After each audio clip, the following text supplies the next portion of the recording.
네, 새누리당 신임 당대표에 이정현 의원이 선출됐습니다. 보수정당의 호남 출신이 최초로 당대표가 된 것인데요. 예측 불허의 전당대회에서 승리한 요인, 그리고 이정현 신임 대표를 비롯한 새누리당 지도부에 주어진 과제가 무엇인지 짚어보도록 하겠습니다. 김광덕 전 한국일보 정치부장, 그리고 김홍국 경기대 겸임교수 두 분 나오셨습니다. 어서 오세요. 안녕하세요. 안녕하십니까. 네, 결국은 친박계 호남 출신 후보의 승리였습니다. 주제어 보시죠. 이 당집에서 밥을 얻어먹고 바로 이 당락대기를 입고 여러분 대한 온 국민과 함께 누구를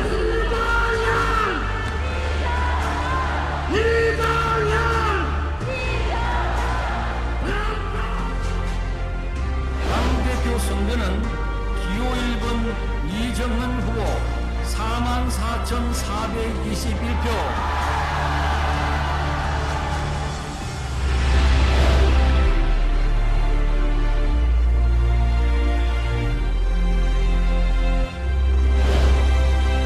저는 오늘 새누리당 당대표에 당선되었습니다. 지금 이 순간부터 새누리당에는 친박, 비박, 그리고 그 어떤 계파도 존재할 수 없음을 선언합니다.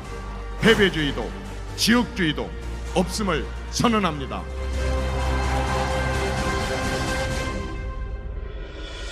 근본 없는 놈이라고 저를 비웃을 때도 저 같은 사람을 발탁해 준 우리 박근혜 대통령께 저는 감사함을 갖고 있습니다. 호남 출신 처음으로 보수 정당의 당 대표가 되는 것에 대해서 깜짝 놀랄 것입니다. 미치도록 일하고 싶습니다. 일하고 싶습니다. 그리고 또 이정현이 보기 어렵다고 해서 자전거를 타고 골목을 다니면서 계속 사람들을 만나고, 왜 그랬게요? 호남에서 새누리당으로 당선되려니까 너무너무 어려웠습니다. 제 앞에서 명함을 찢어서 얼굴에다 던진 사람도 있고, 이런 소리를 들어가면서 지난 20년 동안 이렇게 서럽게 그쪽에서 했지만은 절대 포기하지 않았습니다.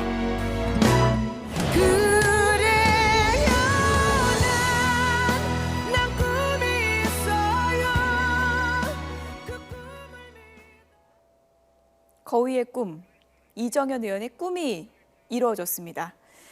가장 큰 승리의 요인, 뭘로 볼 수 있을까요? 네, 그래서 진짜 날기 어려운 거위의 꿈이 실제로 날 수 있도록 이루어진 그런 거위의 꿈을 이룬 것 같고요. 그래서 이번 결과는 일단 이변 아닌 이변이라고 볼 수 있겠습니다. 뭐냐 하면 막판에는 이정현 후보의 당선 가능성을 높게 보는 사람들이 많았어요. 친박이 조직적으로 오더를 하면서 그 측면에서 보는 이변이 아닌데, 처음에 경선이 시작될 때를 기준으로 보면 완전히 이변이에요. 그래서 그 호남 출신인데다가 당의 굉장히 비엘리트 출신으로서 이렇게 이런 식으로 당선될 거를 어려울 것 같은 그 점은 이변인데, 그럼 당선의 요인이 뭐냐? 예. 크게 두 가지로 볼 수 있는데, 일단 처음에 친박이 조직적으로 밀기로 돼 있지는 않았어요. 예. 그래서 그 당시에는 이미 이정현 의원이, 그래서 제가 홀박이라 그랬는데 홀로서기 친박을 선언하면서 나갔는데, 예. 일단 본인이 여론조사에서 선두를 달린 게 하나의 요인이 됐고, 두 번째는 막판에 친박이 이왕이면 여론조사를 앞서는 사람으로 우리가 밀어줘야 승리 비박의 단일화에 맞서 이길 수 있겠구나 해서 조직적으로 막판에 밀었어요, 사실은. 그래서 예. 소위 오더 논란이 일지 않았습니까? 그렇죠. 오더 문자에 이정현 후보를 찍어라 이렇게 적혀 있었죠. 그래서 그게 과연 얼마나 먹히느냐, 과연 그럼 예를 들어서 대구 경북에서는 주호영 의원이 대구 경북 출신인데 오히려 거기로 가느냐, 오히려 친박의 오더에서 이정현으로 가느냐 했는데, 막상 까보니까 오더가 상당히 먹힌 거. 그래서 결국엔 여론에서의 여론조사에서 앞서간 것과 그런 친박의 조직적 지원, 이게 승인이라고 일단 봅니다. 네, 친박이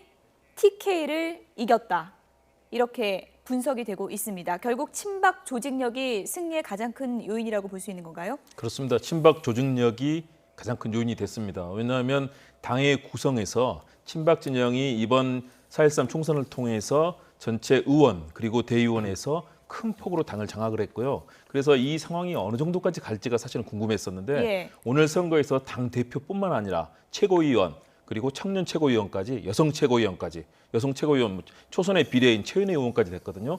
다시 말해서 강석호 의원을 제외하고 완전히 사실상 당의 핵심 집행부는 싹쓸이했다라는 그렇죠. 측면에서 친박 진영이 강한 결집력을 보였고요. 특히 위기의식이 있었습니다. 박근혜 대통령의 레임덕에 대한 위기의식이 있어서 친박이 더욱더 결집을 했고요. 거기에는 결국은 저는 박근혜 대통령이 감독 역할을 했다고 봅니다. 왜냐하면 마지막에 11명의 TK 의원들과 이 당시 선거 개입 논란까지 불러일으켰거든요.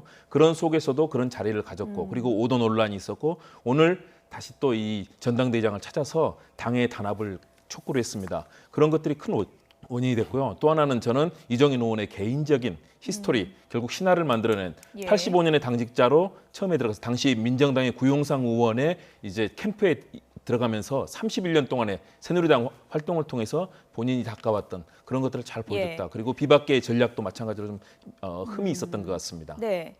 그런데 궁금한 점이요. 주호영 후보랑 표 차이가 상당히 많이 났습니다.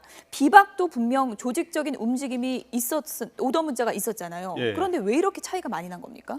일단 가장 큰 이유는 결국에 깨보니까 알게 됐습니다만은 이번 총선 과정을 거치면서 조직적으로 친박이 수적으로 굉장히 우위를 차지하겠다는 당의 구독, 운동장이 이미 친박적으로 굉장히 기울어져 있다. 이게 사실 밝혀졌는데 표 분석을 해보면 참 재미있는 게 대표 경선에 나온 4사람의 득표를 보면 아주 좀 위아래로 좀 조정하면 40%, 30%, 20%, 10% 득표를 했어요. 4사람이. 그래서 이제 이정현 후보가 40% 가까이 득표했고 그리고 또 최고위원도 보면 일반 최고위원 4명, 청년 최고위원도 친박이 됐습니다. 일반 최고위원 4명도 보면 3명이 지금 친박이 되지 않았습니까? 대충 계산해 봤더니 친박 후보가 많지 않았습니까? 그래서 친박이 비박 후보들보다 한 2배 가까이 높게 나타나는 그런 현상이 벌어졌는데 지금 국회의원 숫자는 7대5로 돼 있거든요. 70여 명 대 50여 명. 그런데 원에는 친박이 더 많다고는 알려졌지만 막상 깨보니까 친박의 조직력이 비박보다 한 2배가 많다는 거로 밝혀져서 이런 식으로 가면 굉장히 당내 경선에서 친박이 유리한 거로 일단 나타나고 있습니다. 당대표와 최고위원까지 확정된 저희가 명단을 준비해봤는데 잠깐 좀 보실까요? 이번에 뭐 친박이 싹쓸이했다 이렇게 이제 표현을 해주셨는데 정말로 그렇습니다. 당 대표와 최고위원 명단을 쭉 보면요, 비박은 강석호 의원밖에 없는 것 같아요. 그렇습니다. 강석호 의원을 제외하고 최고위원 2사람, 특히 조원진 의원 그리고 이장우 의원은 친박 중에서도 굉장히 강한 강성 친박입니다. 그리고 최현혜 의원도 이제 초선의 비례대표 의원이지만 굉장히 강한 친박 성향을 드러내고 있고요. 또 청년 최고위원 유창수 후보도 이제 최고위원도 마찬가지거든요. 그렇다면 친박 진영이 그동안 지난 총선을 통해서 보여왔던 당시 공관위를 통해서 당을 장악하기 위해서 굉장히 노력했고 총선에서 이 친박 패권주의 공천이다 이런 비난까지 들으면서 했던 그 시나리오가 그대로 현실화됐고 이번 당권을 장악하면서 차기 정권 재창출에 이 그림까지도 사실상 친박이 그동안 그려왔던 그림들이 이번 당권 이 경쟁에서 그대로 나타났다는 측면에서 친박이 그동안 만들어왔던 성공 신화를 이번에 다시 한번 재현했다라고 볼 수 있겠습니다. 결국은 친박 대 비박, 계파 간의 그 전쟁으로 치러진 이번 전당대회였는데 결국 친박이 당권을 접수했다 이렇게 얘기를 할 수 있을 것 같습니다. 전당대회 이후 계파 간의 후유증이 심해지지 않을까 이런 우려가 나올 수밖에 없는 그런 상황인데요. 이정현 신임 당대표가 오늘 수락연설에서 이 순간부터 친박, 비박 없다 이렇게 선언을 했습니다. 들어보시죠. 지금 이 순간부터 새누리당에는 친박, 비박 그리고 그 어떤 계파도 존재할 수 없음을 선언합니다. 당연히 패배주의도 지역주의도 없음을 선언합니다. 새누리당의 체질과 구조를 섬기는 리더십으로 바꿔서 국민의 삶 속으로 뛰어들겠습니다. 국민 여러분께서는 이제까지 경험해보지 못한 정치 개혁을 이제부터 경험하게 될 것입니다. 당원 동지 여러분들께서도 지금까지 경험해보지 못한 당 혁신을 경험하게 될 겁니다. 지금 이 순간부터 새누리당의 친박과 비박은 없다. 이걸 믿기가 좀 힘든데요.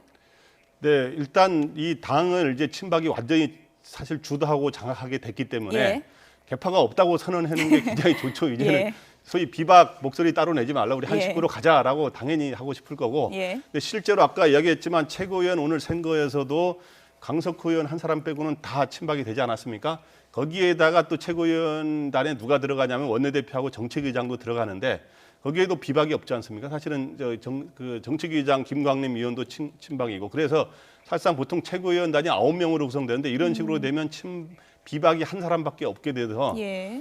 아마 이런 거는 최근에 제가 취재한 경험으로는 예. 이렇게 이 계파가 두 개로 나누어지는 한 10여 년 됐는데 예. 이렇게까지 일방적으로 한 계파로 쏠린 적은 없어요. 네. 특히 그래서 그렇지만 일단 그래서 비박이 굉장히 색깔 꺾였기 때문에 일단은 계파 대립이 일단은 좀 당분간 서로 좀 숨고르면서 한번 이렇게 계기를 볼 텐데 예. 그러나 갈등이 없는 게 아니라 굉장히 수많은 갈등 소재가 놓여 있어요. 그래서 앞으로 특히 대선 후보 경선으로 가는 과정에 일단은 당직 개편 과정에도 조그만 이야기들이 나올 거고 이런저런 단일성 집단 지도체에서 대표가 주도하겠지만 그리고 대선 후보 경선 룰을 정하고 대선 또 후보 경선 시기를 언제를 예. 정하느냐 그다음에 외부 대선 주자를 영입하느냐 이런 걸 놓고 사사건건 대립할 가능성이 높습니다. 제가. 네.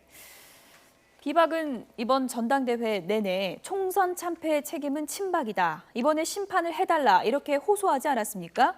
그런데 결과가 이렇게 나왔는데 향후 비박의 대응은 어떻게 예상해 볼 수 있을까요? 비박으로서는 굉장히 어려운 상황에 놓였습니다. 예. 왜냐하면 사실상 당에서 중요한 역할을 할 수 있는 계기를 다 놓쳐버렸고 당직을 가진 이 아주 소수가 당에서 활동을 할 거기 때문인데요. 그런데 문제는 역시 이제 당의 체제가 이제는 대선 체제로 갈 수밖에 없게 돼 있거든요. 대선 체제로 간다면 일단은 친박 진영에서는 현재 반기문 총장을 영입하는 이 수가 있지만 나머지 또 후보들은 지지율은 그렇게 높지는 않지만 다들 또 비박의 후보들입니다. 유승민 예. 의원이라든가 김무성 전 대표라든가 여러 후보들이 있는데요. 그렇다면 끊임없이 또 의원단들이 있기 때문에 여기에 대해서 당의 방향에 대해서 친박 중심으로 운영되는 당의 방향에 대해서 계속해서 이슈를 만들고 제기하면서 당의 그림이 계속 갈 거기 때문에 친박과 비박 간의 경쟁은 필연적일 수밖에 없고 또 당의 정권 재창출 과정 중에서 박근혜 대통령이 국정장악력을 유지하려는 흐름과 새롭게 당의 역할을 하고 싶어하는 그런 새로운 주자들의 흐름이 끊임없이 예. 부딪히고 마찰을 하면서 새로운 그림을 만들어 나갈 예. 겁니다. 친박, 비박을 떠나서 이정현 의원 개인의 히스토리 얘기도 좀 해봐야 될 것 같습니다. 인간 승리다. 이정현의 꿈이 이뤄졌다. 이런 얘기들이 나오고 있는데요. 어떻게 보면 하나의 좀 역사를 썼다고도 할 수 있겠죠. 이정현 예. 의원이 과거에 우리도 이제 이정현 의원을 사실은 그 말하기 그렇지만 사무처 당직자 때부터 봤거든요. 예. 취재할 때. 그때 본 거로 지금 당대표 되면 참 격세지감을 느낄 수밖에 없고 예. 본인이 이번 연설 과정에서 바다가 갈라지는 것만이 기적이 아니다. 뭐 그런 기적 이야기도 하는데 그런 기적으로도 볼 수 있을 정도로 그런데 일단 호남 출신이 됐다는 게 이 소위 새누리당 역사에 최근 한 20, 30년 역사에 처음 있는 일이고 예. 그다음에 굉장히 당의 비엘리트 출신 원래 국회의원으로 바로 온 사람들이 많지 않습니까? 본인을 무수저라고 표현했었죠. 예, 그래서 예. 이제 뭐 흑수저도 아닌 무수저라 그러는데 예. 일단 80년대 중반에 그 사무처 당직자 민정당 시절에 입당을 그 사무처 당직자로 시작을 해서 16계단을 밟아서 여기까지 왔다는데 16계단이요? 예. 부대변인도 했고 그중에 이제 박근혜 대통령하고 2004년에 인연이 맺어져서 박근혜 대통령 경선 때 이제 공보특보를 했고 나중에 이제 청와대 가면서 이제 정무수석, 홍보수석 하지 않았습니까? 그래서 이제 박근혜 대통령의 복심으로도 지역이 이제 박근혜 대통령은 대구 경북이고 이제 지역이 다릅니다만은 복심으로 알려질 정도로 예. 어렵게 시작했지만 그렇게 해서 하여튼 이 자리까지 오게 된 거는 본인으로 볼 때는 굉장히 기적이 될 수 있겠죠. 전화번호가 아직도 018로 시작한다고 하는데요. 그렇습니다. 현장에서 예. 스스로 항상 서번트 리더십, 섬기는 리더십 그리고 나의 진실성과 성실성을 믿어달라고 항상 얘기하는 그 예. 열정에 대해서는 정말 높이 평가할 만하고요. 컬러링이 거위의 꿈 7년 맞습니다. 동안 그렇다고 합니다. 그렇게 해서 31년 동안에 정말 맨 밑바닥 당직자에서부터 출발해서 대표까지 됐으니까요. 예. 일단은 새로운 신화를 쓴 겁니다. 대신에 저는 걱정이 되는 게 이번 이 상황에 대해서 역시 자칫하면 왜냐하면 박근혜 대통령에 대한 충성도가 굉장히 높았던 그리고 이번 과정에서 끊임없이 예. 박근혜 대통령에 대해서 그 리더십을 따르겠다라고 얘기를 했거든요. 그랬을 때 자칫하면 일부는 그렇게 얘기합니다. 청와대 비서실 정당이 될 수도 있다. 새누리당이 이 수평적인 관계를 통해서 지난 총선에서 나타난 민의를 잘 받드는 것이 아니라 예. 도리어 이 청와대와의 관계에서 당이 추식적으로 더욱더 종속될 예. 가능성에 대한 우려를 하고 있습니다. 그런 측면에서는 본인이 앞으로 이 넘어야 될 산이 많은 거죠. 당 대표로서 과연 어떤 리더십을 발휘할지 그 부분이 중요한 과제가 될 겁니다. 이정현 이번에 새로 취임 대표를 보면서 느끼는 게 뭐냐면 굉장히 아까지만 밑바닥부터 시작해서 굉장히 성실하고 부지런해요. 그래서 내가 떠오르는 게 이정현 의원하고 이번 전남 목포의 지역구를 드는 박지원 비대위원장 예. 국민의당 두 분이 공통점이 당은 다릅니다만은 너무너무 부지런해서 제가 정치부 기자로 취재할 동안 이렇게 부지런할 수가 있는 걸 제가 느낀 적이 있어요. 기자들은 좀 힘들었겠네요. 예, 그러니까 예. 이정현 의원 같은 경우 옛날 부대변인 하던 시절의 기억이 나는데 부대변인 할 때 우리가 밤에 이제 저녁 식사를 하거나 이렇게 해가지고 당사에 다시 들어가 보면 대변실 안에서 막 치고 뭐 보고 막 이렇게 메모를 하고 있어요. 그래서 이분도 뭐냐 깨알 같은 메모를 많이 했고 예. 박지원 원내대표 보면 특징이 뭐냐 하면 깨알 같은 메모 그리고 기자들보다 더 꼼꼼하게 써가지고 그걸 바로 복사해서 기자들한테 나눠주고 그래서 새벽에 또 그 다시 김대중 전 대통령 되기 전에 찾아가고 그 다음에 그 본인의 금기 원래라 그래서 지역구 활동을 금요일 날 귀향해서 월요일 날 올라오는 금기 예. 원래를 신조로 삼았다는 거 아닌가 수십 년 동안. 예. 그러니까 두 분이 하여튼 그 부지런한 거는 아예 정치인 중에 아주 유명합니다. 네, 금귀 원래요. 원래. 그런 얘기도 해주셨는데 이정현 의원이 이제 신임 당 대표죠. 이정현 신임 당 대표가 전당대회 연설하고 그런 과정에서 호남에서 새누리당 의원으로 당선되기가 너무너무 어려웠다. 이런 얘기들을 해서 또 호소를 얻기도 했습니다. 그 내용 좀 들어보시죠. 매주 토요일 날 오후 2시면 순천 사람들이 가장 많이 놀러 나오는 호수공원 풀밭 똑같은 자리에 이정현이 가서 앉아 있었습니다. 매주 그렇게 하면서 주민들하고 접하고 식사는 일반 사람들이 먹는 구내식당이나 또 작은 식당에 가서 같이 밥 얻어 먹고 이렇게 하면서 주민들하고 접촉을 했습니다. 왜 그랬게요?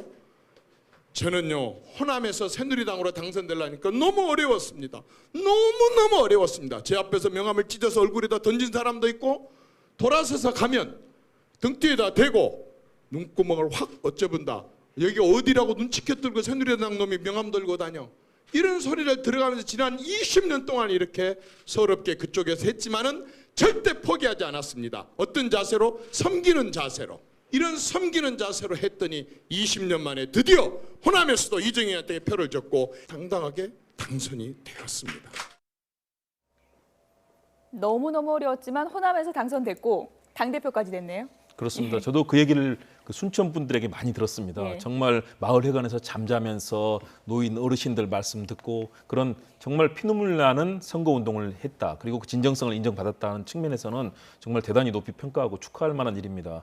이 정당 생활을 해서 엘리트 정치인이 아니고 현장에서 뛰면서 저렇게 성취를 할 수 있다는 것은 뭐 우리 청년들에게 상당히 주는 메시지가 크다고 보고요. 예. 대신에 이정현 이제 당대표가 가져야 될 부분은 서번트 리더십이나 민생을 챙기는 건 좋은데 대신에 역시 당대표가 된다면 우리 정치를 바라보는 철학과 가치 그리고 국민들이 왜 이렇게 고통스러워하는가 예. 그런 여러 가지들을 해결해야 되거든요. 그동안에 보여줬던 것들이 그런 철학이나 이런 부분에서 좀 미흡한 측면이 있었고요. 예. 그리고 특히 여당이 주장하는 가치에 굉장히 중심을 뒀었기 때문에 야당과의 협치에 대해서 어떻게 나설 것인지 좀 네. 고민을 잘 해주셨으면 좋겠습니다. 지금까지 이제 과정에 대한 평가가 이제 뭐 엇갈리는 부분도 있을 거고요. 그런데 조금 전에 언급해 주셨지만 우려되는 부분도 분명히 있습니다. 이렇게 되면 당청 관계가 정말 수직적으로 가는 게 아니냐. 이런 네. 우려가 벌써부터 나오고 있습니다. 얼마 전에는 또 KBS 녹취록 파문도 있었고요. 예. 이런 부분은 어떻게 봐야 될까요? 그래서 이제 이정현 지금 뭐 후보의 방금까지는 뭐 여러 가지의 이런 기적 같은 예. 얘기에서 이제 긍정적인 평가 많이 나왔는데 굉장히 이제 우려의 시각도 사실 많이 나오고 있죠. 일단은 그 당내에서만 일단 보면 예. 그 비박 이번에 친박 패권이 선거 총선 패배의 예. 원인이었다. 그래서 이제 비박 입장에서는 소위 비박의 단일 후보가 되는 게 이제 혁신의 단일 후보라 그랬잖아요. 예. 그게 혁신이고 변화라 그랬는데 친박 그것도 이제 박근혜 대통령이 복심이라고 하는 그렇죠. 사람이 되니까 예. 그거하고 굉장히 거리가 먼 거 아니냐 이런 시각이 나오고 있고요. 그래서 그러나 이제 이거를 이제 호남 출신이라는 거하고 흑수저 출신이라는 거를 이제 커버하는 측면이 있는데 또 하나는 당청 관계에서 대통령이라든가 친박의 입장에서 거기 당청의 협력 관계를 원활하게 하는 긍정적 측면도 있습니다만은 예. 그걸 수평적 당청 관계를 만들어가야 되는 과제가 있지 않습니까? 이렇게 되면 우리 박근혜 대통령 복심이기 때문에 이게 수평적이 아니라 예. 굉장히 청와대 말을 따른 수직적으로 갈 수 있는 거 아니냐는 우려가 실질적으로 이제 나오고 있는 게 있고 또 야당과의 관계, 청와대와의 관계는 그렇다 치더라도 야당과의 관계는 이러다가 굉장히 이 당내에서는 비박들하고 굉장히 내전을 벌이게 되고 야당과는 대립과 갈등의 굉장히 격화되는 구도로 갈 수 있는 거 아니냐 하는 우려가 실제로 나오고 있어요. 그런데 오늘 야당은 일단은 축하의 목소리를 냈더라고요. 예. 그렇지만 그 과정에서 이제 호남 출신이기 때문에 오히려 협치를 할 수 있는 기반이 될 거라고 하는 시각도 있으니까 예. 본인이 어떻든 이런 야당과의 대립 구도라든가 갈등 구도보다는 이런 여러 가지 상생과 협치에 이런 거를 찾는 대로 노력을 해야 될 것 같습니다. 사실 오늘 뭐 친박 비박 없다 이렇게 수락연설에서 선언은 했지만 총선 과정에서 그리고 총선 이후에 오히려 계파 갈등을 조장하는 말을 또 했던 것도 사실이지 않습니까? 이런 부분은 앞으로 어떻게 극복해 갈 거로 보십니까? 분명히 그동안에 그렇게 성실성, 진실성을 내세워서 부지런하게 움직였던 것처럼 앞으로도 그렇게 할 겁니다. 대신에 예. 비박을 껴안을 걸로 보십니까? 그렇습니다. 비박도 예.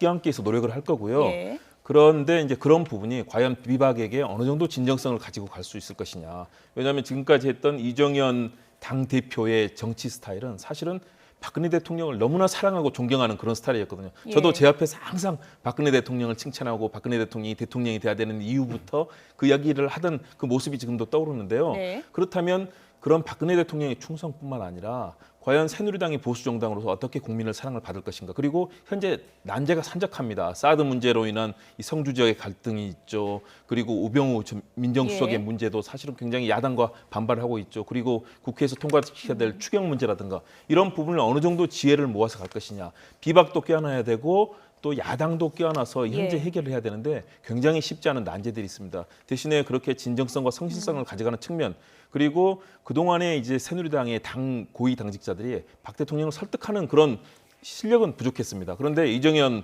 이 당대표는 박 대통령과 워낙 그런 긴밀한 관계를 갖고 있기 예. 때문에 박 대통령과의 호흡을 잘 맞춘다면 현안을 제대로 국민의 눈높이에 맞춰 해결할 예. 수 있는 가능성도 배제할 수 없다. 이런 측면에서 좀 기대를 할 수도 있겠습니다. 전당대회 기자회견 때는 이제 당청 관계 물어봤을 때 분명히 수평적으로 갈 것이다, 가게 할 것이다라고 얘기를 했는데 이른바 뭐 박의 남자로도 불리는데 앞으로 이 부분을 어떻게 풀어나갈지는 좀 지켜봐야 될 부분인 것 같고요.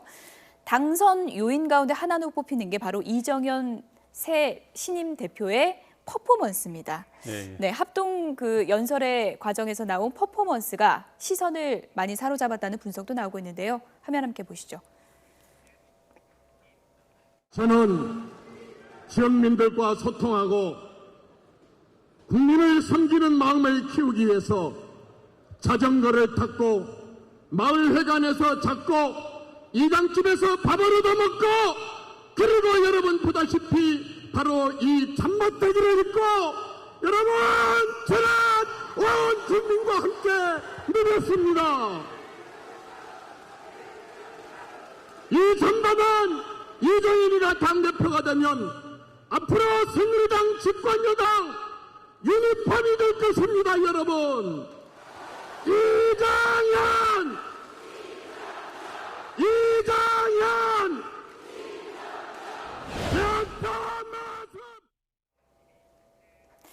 그래서 이른바 점퍼리 이런 결칭까지 생겼습니다. 아무래도 이런 퍼포먼스에서 좀 지지율을 올린 부분도 있겠죠?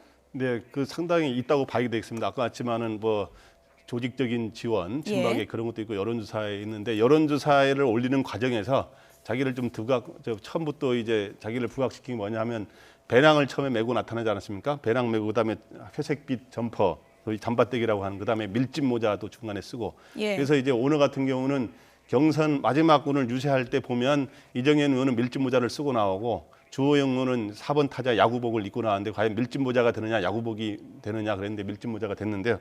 이런 것들이 있는데 이런 거는 이제 이번 경선 과정에도 도움이 됐고 본인이 아마 이제 과거에 이 박근혜 대통령이 당 대표일 때 천막 당사였지 않습니까? 그런 정신을 살려가지고 당을 좀 이러한 식으로 밑바닥부터 시작해서 살리겠다 하는 네. 그런 의지를 또 보인 거로도 보입니다. 저 점퍼를 유니폼으로 하겠다고 했는데 실제로 유니폼이 될지는 지켜봐야 될 부분인 것 같고요. 아무래도 주호영 후보를 공식 지지했던 그 김무성 전 대표나 비박계에서는 지금 상황이 약간 당혹스러울 것 같기도 한데요. 오늘 전당대회에서 결과 관련해서 어떤 얘기를 했는지 들어보시죠. 결과 좀 어떻게 좀 예측을 하십니까? 결과 전혀 예측하지 못하겠습니다. 어떤 결과가 나오더라도 다 승복하고 또 당을 위해서 다 단합해야 된다 생각합니다. 당선되는 당 대표가 어떻게 당을 좀 이끌었으면 좋겠다 한 말씀만. 어느 후보가 당선되더라도 지난 총선의 결과를 잊지 말고 국민들이 든 해초리의 의미를 깨닫고 당을 그야말로 참 혁신적으로 변화시키는 일을 갖다 잘 추진해 주길 바랍니다. 비박계 단일 후보를 지지하셨을 텐데요. 오늘 결과가 좀 다르게 나오더라고요. 물론 모든 선거는 승복이 제일 중요하기 때문에 어떤 결과 나오더라도 승복을 하고 적극 협조하도록 하겠습니다. 어떤 후보가 좀 되실 것 같으신지 예상을 한번 글쎄 해주신다면. 저도 잘 모르겠어요. 그럼 이번 전당대회는 뭐 하도 팽팽해가지고 네. 그래도 화합도 중요하고 당이 지금 변화하고 개혁하는 것도 정말 중요하죠. 김무성 전 대표와 유승민 의원의 반응을 들어봤습니다. 일단 뭐 결과가 나오면 승복을 해야 하고 화합을 강조했는데요. 앞으로의 행보를 어떻게 예상해 볼 수 있을까요? 일단은 선거 결과는 예. 승복하는 것이 민주주의의 원칙이고요. 아마 그래서 승복하는 얘기는 했지만 마음은 착잡할 겁니다. 우리 당이 이렇게 친박에 의해서 장악되고 있는 흐름이 이렇게 강고했구나. 그리고 당의 지도부가 거의 완벽하게 친박 일색으로 갈 수밖에 없는 상황들이 사실 우려가 될 텐데요. 그러나 분명히 대권에 대한 준비들을 해왔던 주자들이기 예. 때문에 앞으로도 대선에 대한 어젠다. 왜냐하면 반기문 총장이 오려면은 아직도 시간이 많이 남아 있습니다. 예. 그렇다면 사실은 반기문 전 총장은 가상의 주자일 뿐이고 현실에서는 이 비박계 주자들이 일단 뛰게 될 것이거든요. 그렇기 때문에 대선에서 내용을 채우고 정책과 어젠더 그리고 앞서 나갈 수 있는 세력의 규합을 다시 한번 할 텐데요. 그러나 현실에서는 결국 당과의 마찰은 불가피할 수밖에 없습니다. 예. 그렇기 때문에 착잡하면서 이제는 마음을 다잡고 새롭게 준비하는 자세로 예. 이 당에 대해서 목소리를 낼 것으로 보입니다. 네, 그래서 이번에 가장 큰 이제 영향력이 뭐냐 하면 이제 대선 경선 레이스에 어떤 영향을 주느냐 이런 건데 일단 비박 주자들은 굉장히 숫자가 많지만 예. 이번에는 일단 기상도로 보면 굉장히 구름이 끼고 흐림인 상태를 맞게 예. 됐어요. 그래서 이제 날씨 좋은 날을 만들기 위해서 서로 스크럼을 짜려 노력해야 되는 상황인데요. 그런데 이제 이번 과정에 느낀 게 뭐냐 하면 대선 주자들 이 대부분이 당내 대선 주자 대부분이 다 비박계 주자를 밀었다는 거죠 이번에. 그렇죠. 그리고 다 그 같은 편인데 이제 굳이 말하면 이제 친박에서는 외부 인사인 반기문 유엔 사무총장을 염두에 두고 이렇게 하고 있는 상황인데 어떻든 이 새로 대표만은 이정현 대표는 그동안 이제 처음엔 홀로서기 친박으로 간다 하더만 요번에 마지막에 뭐 대통령께 감사합니다 막 하면서 이제 소위 감사하는 박, 감박, 충박 이런 충성스러운 박 예. 이렇게 했는데 경선 과정에서 이런 다른 소리가 나오지 않도록 굉장히 공정 경선을 해야 될 책임을 안게 된 것 같습니다. 비박 입장에서 대권 주자가 되는 길에 먹구름이 꼈다 이렇게 얘기할 수 있는 겁니까? 그렇습니다. 어떻게 예상하십니까? 당연히 예. 먹구름이 끼었죠. 왜냐하면 사실은 당의 이 경선을 관리하고 당의 대권 후보의 움직임을 조율해주는 이 대표와 지도부의 역할은 굉장히 중요하기 때문에요. 예. 먹구름이 낀 것은 틀림이 없습니다. 그리고 이정현 대표도 마찬가지로 이제는 굉장히 조심을 해야 될 겁니다. 그동안은 박근혜 대통령에 대한 충성심으로 모든 정치 활동을 해왔지만 사실은 야당이 환영하면서도 나온 얘기들을 보면 뭐 호위무사 정당이라든가 또는 가신 정당이 될 그런 위험성에 대해서 경계를 하고 있거든요. 그리고 이정현 대표도 그동안 했던 여러 정치 활동에서 뭐 국정교과서 문제 같은 경우도 거기에 대해서 반대하면 국민이 아니다. 뭐 이런 발언을 할 정도로 사실은 퇴행적인 모습도 많이 보였습니다. 그렇기 예. 때문에 이 시대에 걸맞고 고통받는 국민들이 느끼는 것들을 어떻게 하면 제대로 깨안아 줄 것인가 그 역할을 위해서 당 대표로서 역할을 하지 않는다면 도리어 더 큰 반발을 이끌어낼 수 예. 있기 때문에 예. 역시 그 역할을 해야 될 거고요. 그래서 비박과의 관계도 잘 조율해야 될 것 같습니다. 이른바 50대 뭐 잠룡들의 행보도 좀 위축될 가능성도 있겠네요.